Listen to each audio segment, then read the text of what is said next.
एक राजा था जिसके यहाँ बेटा पैदा नहीं हो रहा था।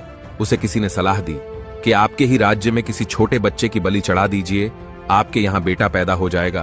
तो राजा ने ऐलान किया कि जिसके घर से बच्चा दिया जाएगा उसके घर वालों को ढेर सारा पैसा दिया जाएगा। एक फैमिली ने सुना तो अपने घर के सबसे छोटे बच्चे को भेज दिया। बलि चढ़ाने की पूरी तैयारी की गई।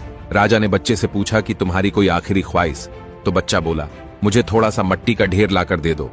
मट्टी लाई गई तो उस बच्चे ने 4 छोटे छोटे से मकान बनाए। 3 मकानों को लात मारकर गिरा दिया, एक को रहने दिया। उसके सामने हाथ जोड़कर दुआ की और राजा से बोला, आप मेरी बलि चढ़ा दो। वो डर सा गया। उसने बच्चे से पूछा, ये तुमने क्या किया? तो बच्चे ने बोला, पहला मकान गिराया जो मेरे माँ बाप का था, जिन्होंने मुझे पैसों के लिए बेच दिया। दूसरा मकान रिश्तेदारों का था, उन्होंने भी मेरे माँ बाप को नहीं समझाया, उनका भी मकान भी गिरा दिया। तीसरा आपका था, आपका तो काम है लोगों की मदद करना, उनका ख्याल रखना। आपने तो मेरी बलि चढ़ाने की सोच ली तो आपका भी महल गिरा दिया। चौथा मेरे भगवान का घर है, उनके सामने हाथ जोड़कर कह दिया है कि अब सब तू संभाल लेना।